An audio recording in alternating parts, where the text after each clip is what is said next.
آپ سے سب کچھ ملا یا غوث اعظم دستگیر. یہ آپ جو ارشاد فرما رہے ہیں مدد، تو یہ بھی تو ایک وسوسہ لوگوں کے ذہنوں میں ہے کہ یہ کیوں ضروری ہے ان سے مدد مانگنا، انہی سے مدد مانگے، انہی سے مدد مانگے، اور یہ خود بھی ترغیب دلاتے ہیں کہ ہم سے مدد مانگی جائے. تو یہ مدد مانگنا بار بار، کچھ اس کے بارے میں بھی وضاحت فرما دیں اور خلاصہ ارشاد فرما دیں. عرض یہ کہ شیطان کا یہ خطرناک ترین وار ہے، اور اس طرح نہ جانے کتنے لوگوں کو وہ گمراہ کر دیتا ہے. جب اللہ عز و جل نے کسی غیر سے مدد مانگنے سے منع نہیں فرمایا، تو پھر کسی کو یہ حق کیسے پہنچتا ہے کہ وہ یہ کہہ دے کہ اللہ کے سوا کسی سے مدد مت مانگو؟ یہ کیا فرما رہے ہیں آپ؟ کیا اللہ نے کسی اور سے مدد مانگنے سے منع نہیں کیا؟ کوئی بتا دے کہاں منع فرمائے.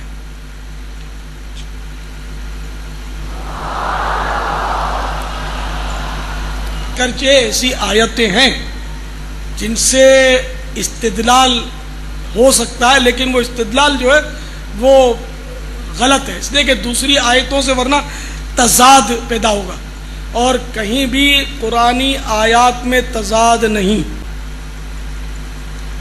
چنانچہ کسی سے مدد نہ مانگنے کا اللہ تعالیٰ نے منع نہیں فرمایا. میں آپ کو صحیح عرض کر رہا ہوں، ورنہ تو آپ خود بھی اور ساری امت گناہ گار ٹھہرے گی کہ اللہ کے سوا اگر کسی سے مدد مانگنی منع ہو جائے. آپ یہ بتائیے، یہ آپ نے کہیں آتے جاتے یہ بورڈ پڑھے اپنے ملک میں، مددگار پولیس جی، ٹیلی فون نمبر 15 ہوتا ہے، ٹھیک ہے نا، یہ لکھا ہوتا ہے واٹ از دس.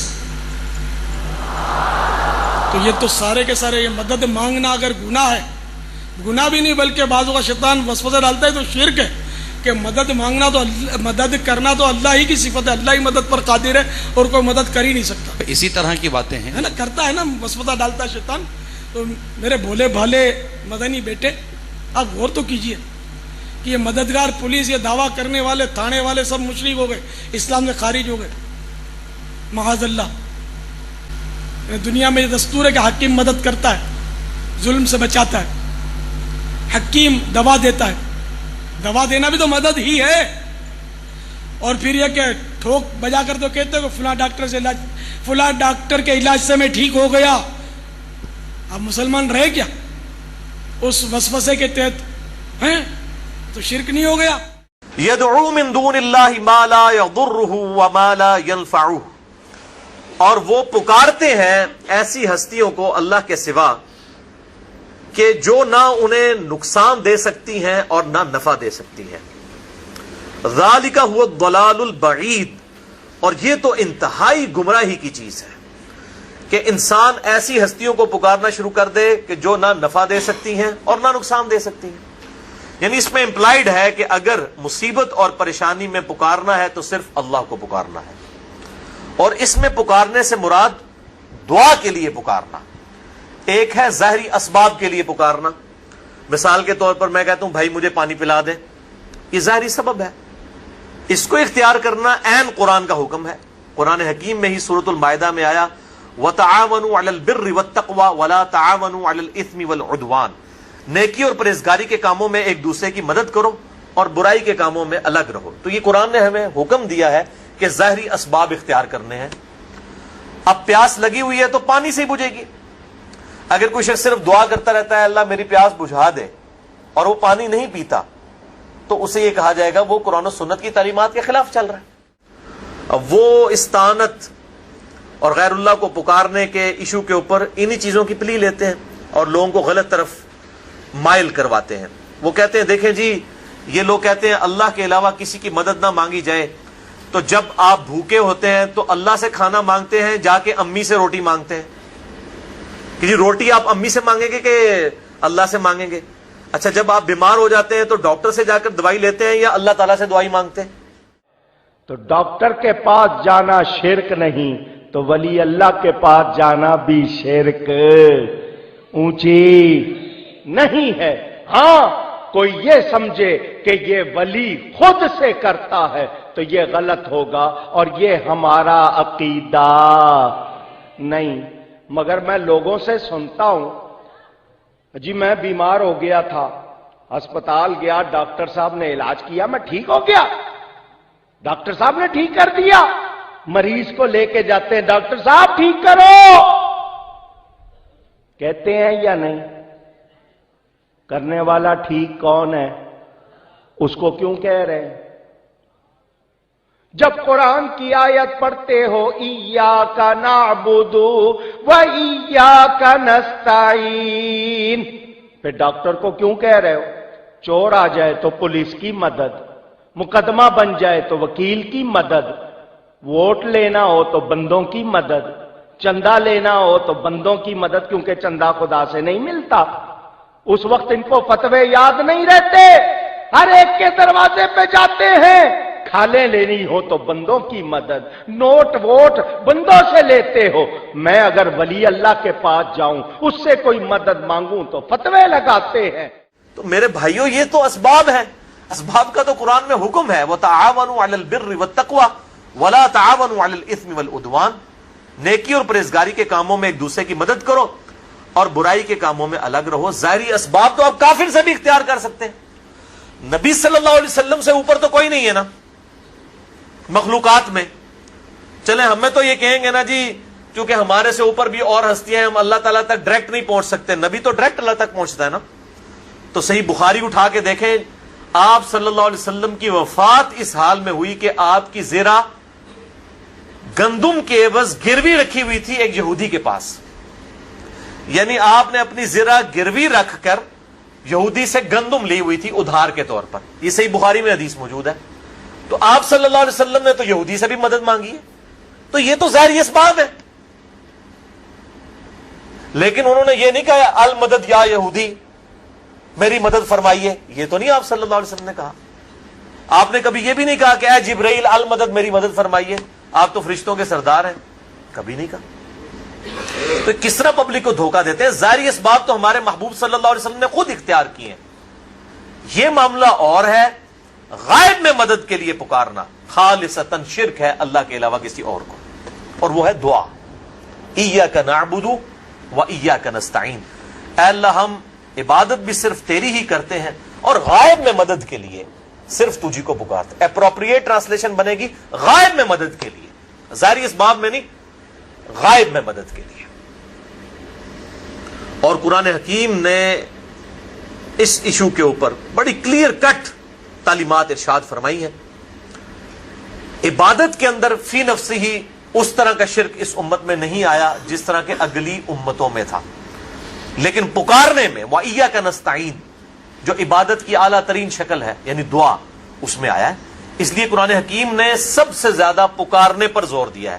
یہاں پر بھی آپ دیکھیں سورۃ الحج کی آیت نمبر 12 میں آیا یدعو من دون اللہ، یہ پکارتے ہیں اللہ کے علاوہ ما لا یضرہ وما لا ینفعہ، ان ہستیوں کو جو کہ نہ تو نفع دے سکتی ہیں اور نہ نقصان دے سکتی ہیں. ذالک هو الضلال البعید، یہ تو انتہائی دور کی گمراہی ہے. یعنی پستی کے اندر انسان گر جائے نا تو اس قسم کی حرکتیں کرتا ہے. کوئی عقل مند آدمی یہ حرکت نہیں کر سکتا کہ وہ اللہ کے علاوہ کسی اور ہستی کو دعا کے لیے پکارے. تو یہ گمراہی اپنے عروج پہ ہونا تو انسان اس قسم کی حرکتیں کرتا ہے. اور آپ دیکھ لیں یہ علماء کس طریقے سے لوگوں کو گمراہ کر رہے ہوتے ہیں.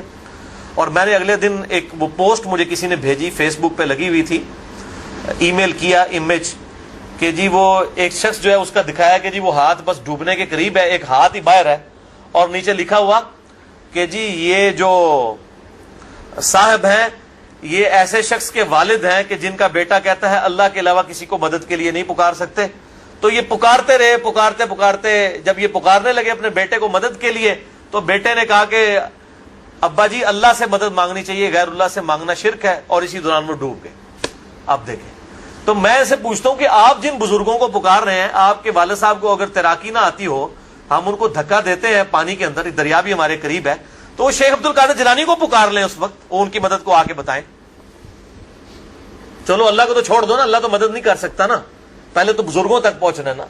تو وہاں جو دریا کے کنارے کتنے مزار ہیں، ان مزار والے بزرگوں کو پکارے نا کہ بچائیں. اور میرے بھائیوں یہ ظاہری اسباب کا معاملہ ڈیفرنٹ ہے. یہ تو ہمیں اللہ نے حکم دیا ہے کہ ظاہری اسباب اختیار کرنے ہیں. وہ تو ہمارے پیغمبر نے بھی اختیار کیے ہیں صلی اللہ علیہ وسلم. ان سے اوپر تو کوئی نہیں تھا نا. ان کو تو یا غوث الاعظم مدد کہنے کی ضرورت نہیں تھی نا. وہ تو ڈائریکٹ اللہ کے ساتھ تھے. پھر انہوں نے یہودیوں کے پاس کیوں زیرہ رکھوائی اپنی گروی؟ تو ظاہری اسباب اختیار کرنا اور چیز ہے اور غائب میں مدد کے لیے پکارنا اور چیز ہے. غائب میں مدد کے لیے پکارنا خالصتاً شرک ہے. اور اس حوالے سے وہ آیت بڑی اہم ہے جو 20ویں پارے میں آپ کو پہلے صفحے کے اوپر وہ آیت نکلے گی. 20واں پارہ ذرا کھول لیجئے. وہ میں آیت بھی آپ کو سورۃ النمل آیت نمبر 62 اعوذ باللہ من الشیطان الرجیم 6 لائن میں امن یجیب المضطر اذا دعاہ. بھلا بتاؤ تو کہ کون ہے ہستی وہ جو اضطراب اور پریشانی میں گھرے ہوئے شخص کی فریاد کو، دعا کو سنتی ہے. وہ یکشف السوء اور وہ اس سے برائی بھی دور کر دیتی ہے. وَيَجْعَلُكُمْ خُلَفَاءَ الْأَرْضِ اور وہی ہستی ہے کہ جو تمہیں اگلوں کا خلیفہ کرتی ہے دنیا پر. یعنی تمہارے باپ دادا مرتے ہیں تو تم مر جاؤ گے تو تمہاری اولاد. یہ کون ہستی ہے جو اس طریقے سے یہ سارے معاملات کو لے کر چل رہی ہے؟ کون سے معاملات کو؟ اضطراب میں گھرے ہوئے شخص کی دعا کو قبول کرنا، اس سے برائی کو، اس کی تکلیف کو دور کرنا، اور تمہیں اگلوں کا زمین پر خلیفہ کرنا. اِلَٰهٌ مَّعَ اللَّهِ کیا اللہ کے ساتھ کوئی اور الہ بھی ہے؟ قَلِيلًا مَّا تَذَكَّرُونَ لیکن بہت کم ہی لوگ نصیحت حاصل کرتے ہیں. یعنی اللہ تعالیٰ فرماتا ہے کیا اللہ کے ساتھ اور الہ بھی ہے جس سے تم دعا مانگو؟ مراد کیا کہ جس سے دعا مانگی جاتی ہے وہ الہ ہوتا ہے، اور جو الہ ہوتا ہے دعا اسی سے مانگی جاتی ہے. لہذا مولا علی علیہ السلام رضی اللہ عنہ ان کو مدد کے لیے پکارنا گویا انہیں الہ ماننا ہے. مولا علی بھی اپنی نمازوں میں اللہ کو پکارتے تھے. مولا علی کا ماننے والا بھی وہ ہوگا جو اللہ کو پکارے گا. یہ آیت بالکل واضح ثبوت ہے. باقی آپ اسباب بے شک اختیار کریں، اس میں کوئی حرج نہیں ہے. اور پھر مثالیں دے رہے ہوتے ہیں قرآن حکیم سے. جی قرآن پاک میں وَاسْتَعِينُوا بِالصَّبْرِ وَالصَّلَاةِ صبر اور نماز کے ذریعے مدد چاہو. جی صبر اور نماز بھی تو غیر اللہ ہے، اس سے مدد کیوں مانگتے ہیں؟ اب آگے قرآن میں آگے آئیے، اللہ فرماتا ہے وَاسْتَعِينُوا بِالصَّبْرِ وَالصَّلَاةِ. یہ وَاسْتَعِينُوا بھی عون مادے سے ہی بنا ہے جس سے نستعین بنا ہے. تو ایک طرف ہے اِيَّاكَ نَعْبُدُ وَإِيَّاكَ نَسْتَعِينُ، اے اللہ خاص تیری عبادت کرتے ہیں، تجھی سے مدد طلب کرتے ہیں.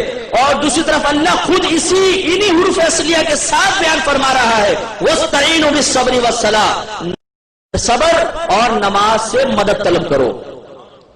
صبر خدا نہیں، نماز خدا نہیں، یہ غیر اللہ ہے، غیر خدا ہے. اور آپ کا رب آپ سے فرما رہا ہے وَاسْتَعِينُوا بِالصَّبْرِ وَالصَّلَاةِ، نماز اور صبر سے مدد طلب کرو. بتائیے کیا قرآن شرک مٹانے کے لیے آیا ہے کہ شرک کی ترغیب دینے کے لیے آیا ہے؟ مٹانے کے لیے آیا ہے. وہ میرے بھائیوں کب ہم مدد مانگتے ہیں؟ ہم کیا کہتے ہیں؟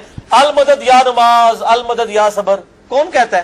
یہ جو ہمیں پیش کر رہے ہوتے ہیں وہ بھی نہیں کہتے. یہ تو وَاسْتَعِينُوا بِالصَّبْرِ وَالصَّلَاةِ ساتھ یہ ہے اِنَّ اللَّهَ مَعَ الصَّابِرِينَ، بے شک اللہ صبر کرنے والوں کے ساتھ ہے. یعنی صبر کے ذریعے اور نماز پڑھنے کے ذریعے اللہ کی مدد تلاش کرو. یہ ہے مطلب اس کا. المدد یا صبر، المدد یا نماز، یہ مطلب ہے. تو اس طریقے سے کس طرح قرآن حکیم کا یہ علماء مذاق اڑا رہے ہوتے ہیں اور اس قسم کے اشکالات پیدا کرتے ہیں. اس مسئلے کو بتانے کے لیے کہ اس میں کہیں بھی اب توسل کی بات نہیں، ایک قدم آگے کی بات ہے، براہ راست مانگنے کی بات ہے، طلب کرنے کی بات ہے. حدیث نمبر 1475 یہ دلیل ہے استعانت اور استغاثہ کی. براہ راست انبیاء سے، اولیاء سے مانگنا. امام بخاری نے مانگنے اور دینے کا پورا مضمون طویل درجنوں حدیثوں کے ساتھ قائم کر کے اب وہ حدیث یہاں لائے. وقال ان الشمس تدنو يوم القيامة حتى يبلغ العرق نصف الاذن. امام بخاری روایت کرتے ہیں کہ قیامت کے دن آقا علیہ السلام نے فرمایا سورج قریب ہوگا، حتیٰ کہ پسینے سے لوگ کانوں تک شرابور ہو جائیں گے. فبیناہم کذالک، اب کیا لفظ، کذالک استغاثوا بآدم، تو ساری امتیں کل اہل محشر جمع ہو کر حضرت آدم علیہ السلام کی خدمت میں جائیں گے اور قیامت کے دن کہیں گے آدم ہماری مدد کریں، آج آپ ہمارے غوث بنے، کذالک استغاثوا، سب مل کر آدم علیہ السلام سے مدد مانگیں گے۔ اب سوال پیدا ہوتا ہے، اتنا بڑا اجماع کائنات کی تاریخ میں کسی مسئلے پہ نہیں ہوا جتنا اجماع انبیاء سے مدد مانگنے کے مسئلے پر ہوا۔ رب کائنات خود عرش پر کرسی پر جلوہ فروز ہیں، اور یہ مدد اللہ کے نبی سے مانگی جا رہی ہے، کہاں پر؟ اللہ کے سامنے۔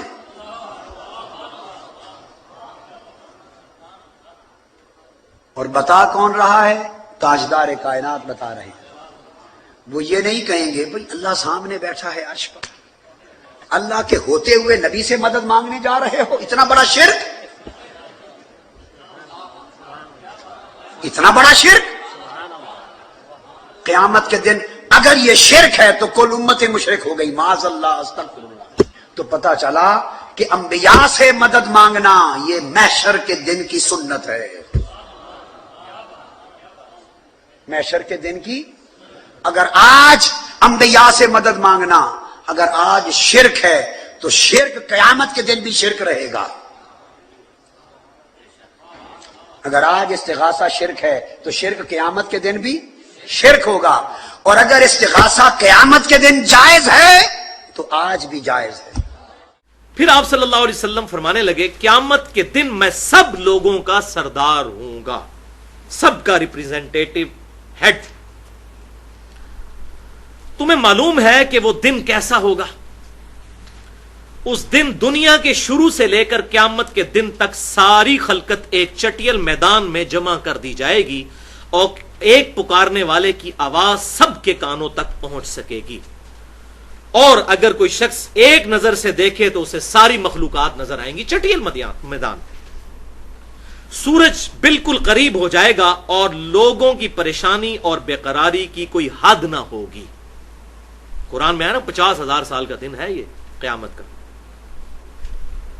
اور حالت برداشت سے باہر ہو جائے گی۔ لوگ آپس میں مشورہ کریں گے اور کہیں گے کہ ہماری کیا حالت ہے، کیا کوئی ایسا مقبول بندہ نہیں کہ جو اللہ کے حضور ہماری شفاعت کر سکے؟ لیکن یہ بات یاد رکھیے گا، یہ ظاہری اسباب ہے۔ آج لوگ کہتے ہیں جی فلاں بزرگ جو دنیا سے جا چکے ہیں جی، قیامت کی مثالیں دے کے کہتے ہیں جی وہ شفاعت وہاں سے نہیں۔ آپ صلی اللہ علیہ وسلم دنیا میں سامنے موجود ہوں، ہم اپنا ہر مسئلہ آپ کے پاس لے کے جائیں، لیکن اب ہماری آپ کے ساتھ کمیونیکیشن نہیں ہو سکتی۔ درود شریف ہمارا آپ صلی اللہ علیہ وسلم تک پہنچ رہا ہے، نماز میں بھی پڑھ رہے ہیں، السلام علیکم ایھا النبی، بخاری اور مسلم کی حدیث ہے، جب تم پڑھو گے اللہ تعالیٰ تمہارا سلام میرے تک پہنچا دے گا، تمام نیک بندوں تک پہنچا دے گا۔ لیکن آج کمیونیکیشن نہیں ہو سکتی، کیونکہ میں اس لیے بات کر رہا ہوں کہ احمد بریلوی صاحب نے اسی کے اوپر ایک شعر لکھ دیا ہے، آج لے ان کی پناہ، آج مدد مانگ ان سے، پھر نہ مانیں گے اگر قیامت میں تو مان گیا۔ یعنی قیامت والے دن اگر حضور صلی اللہ علیہ وسلم سے شفاعت مانگے گا تو وہ قبول نہیں ہوگی، ادھر مانگنی شروع کر۔ تو اب انہوں نے خود ایک نظریہ امت میں انجیکٹ کر دیا، اور پھر اس کی بنیاد کے اوپر یہ معاملات کرنے شروع کر دیے۔ حالانکہ شفاعت کس سے مانگنی ہے؟ اللہ سے، وہ آگے آ بھی رہی ہے، اور اس کا طریقہ بھی اللہ کے محبوب صلی اللہ علیہ وسلم نے تعلیم فرما دیا۔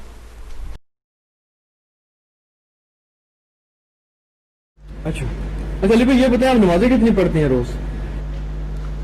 نمازیں، فرض نمازیں تو میں 5 پڑھتا ہوں، باقی جو نفلی نمازیں ہیں وہ میرا اور اللہ کا معاملہ ہے، میں اس کو آپ پہ 50 کیوں نہیں پڑھتے؟ 50 اس لیے نہیں پڑھتا کہ بخاری و مسلم میں حدیث ہے کہ امت 5 نمازیں پڑھے گی، اور من جاء بالحسنۃ فلہ عشر امثالھا، سورہ الانعام کی آیت ہے، جو کوئی ایک نیکی لے کے آئے گا اس کو 10 ملیں گی، اور بخاری مسلم میں الفاظ ہیں کہ نبی علیہ السلام کو کہا گیا کہ آپ کی امت پڑھے گی تو 5 لیکن 10 گنا یعنی 50 کا ثواب ملے گا۔ لیکن آپ کو شروع میں تو 50 کا حکم دیا گیا نا، 50 کا ملا گیا۔ پھر سیدنا موسیٰ علیہ السلام سے ملاقات ہوئی، انہوں نے سفارش کی، وہ پھر اللہ کے پاس گئے۔ غیر اللہ کی مدد کیوں مان رہے ہیں آپ 50 پڑھیں؟ نہیں، غیر اللہ کی مدد تو ہم مان ہی نہیں رہے۔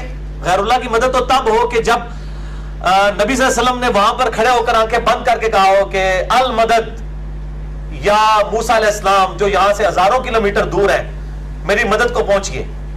وہ تو موسیٰ علیہ السلام سامنے موجود تھے, سبب تھا, موسیٰ علیہ السلام نے مشورہ دیا تو واپس چلے گئے. ہمارا تو اختلاف ظاہری اسباب کے ساتھ ہے نہیں. آج نبی علیہ السلام دنیا میں موجود ہو, واللہ ہم اپنا دنیا اور دین کا ہر مسئلہ لے کے حضور کے پاس جائیں, ٹھیک ہے, لیکن آج کی ڈیٹ میں آپ ہمارے سامنے موجود نہیں ہے, قبر مبارک کے اندر ہے. آج ہماری ان سے کمیونیکیشن نہیں ہو سکتی. ہمارا درود و سلام اللہ تعالیٰ ان تک پہنچاتا ہے. موسیٰ علیہ السلام اور نبی علیہ السلام کی عالم ارواح کے اندر یا وہ برزخ کے اندر ملاقات ہوئی, ادھر نہیں, آسمانوں کے اوپر, اور وہ ظاہری اسباب تھے. غیر اللہ کی مدد سے کیوں ثابت کرتے ہیں؟ اس طرح کی غیر اللہ کی مدد وہاں پہ کدھر آ گئے؟ ظاہری اسباب کے موسیٰ علیہ السلام سامنے موجود ہے. موسیٰ علیہ السلام سبب بنے, مشورہ دیا انہوں نے. وہ کہتے ہیں جی کہ نہیں, ہم نبی صلی اللہ علیہ وآلہ وسلم سے مناجات کرتے ہیں, اور اس لیے یہ دعا نہیں ہے, اس لیے یہ شرک بھی نہیں ہے. یہ جو مناجات کا ان کا کانسیپٹ ہے, وہ مناجات کیا کہتے ہیں, اس سے کیا مراد وہ لے رہے ہوتے ہیں؟ مناجات سر جو میں نے حدیث میں پڑھا ہے اس میں تو دعا ہی ہے. دعا ہی ہے نا, وہی تو میں کہہ رہا ہوں. جی, آپ جو ہے وہ نام کچھ بھی رکھتے ہیں, مسئلہ یہ ہے کہ مناجات جو ہے وہ دعائی کو تو مناجات کہا جاتا ہے. تو ان کو یہ بات اصل میں سمجھائیں. مناجات والا جو معاملہ ہے, ان سے کہیں کہ نبی صلی اللہ علیہ وآلہ وسلم نے کلیئر کٹ جب یہ بات ارشاد فرما دی, جس حدیث کی طرف آپ نے اشارہ کیا وہ اس میں نے ڈالی ہوئی ہے. جامعہ ترمذی میں کتاب الدعوات چیپٹر میں انٹرنیشنل نمبر کے مطابق 3372 ہے, اور سنن ابی داؤد میں کتاب الصلاح چیپٹر میں انٹرنیشنل نمبر کے مطابق 1479 ہے کہ آپ صلی اللہ علیہ وآلہ وسلم نے فرمایا الدعاء هو العبادہ, دعا ہی تو عبادت ہے. اگر دعا عبادت نہیں ہے تو اور پھر کون سی چیز عبادت ہے؟ یعنی اس لیے آپ دیکھیں دعا اتنی امپورٹنٹ عبادت ہے کہ اللہ تعالیٰ نے ایاک نعبد و ایاک نستعین, اے اللہ ہم صرف تیری ہی عبادت کرتے ہیں اور غائب میں مدد کے لیے صرف تجھی کو پکارتے ہیں. ایک تو ظاہری اسباب ہے, وہ تو آپ لے سکتے ہیں, کافر سے بھی لے سکتے ہیں, وَتَعَامَنُوا عَلَى الْبِرِّ وَالتَّقْوَى وَلَا تَعَامَنُوا عَلَى الْإِثْمِ وَالْعُدْوَانِ. لیکن ایک ہے کہ آپ ہستی سامنے موجود نہیں ہے اس طریقے سے اور آپ اس کو پکار رہے ہیں. مثلا میں آپ کو کہتا ہوں مجھے پانی پلا دیں تو ٹھیک ہے, لیکن آپ فیصلہ آباد میں بیٹھے ہیں اور میں کہتا ہوں انجینئر صاحب مجھے پانی پلا دیں, انجینئر صاحب مجھے پانی پلا دیں, چاہے آپ زندہ ہیں یا مردہ ہیں. جب میں آپ کو یہ سوال کر رہا ہوں, یہ غائب میں پکارنا ہے, یہ ایاک نستعین کی وائلیشن ہے اور خالصتاً شرک ہے. اگر یہ شرک نہیں تو اور کون سا شرک ہے؟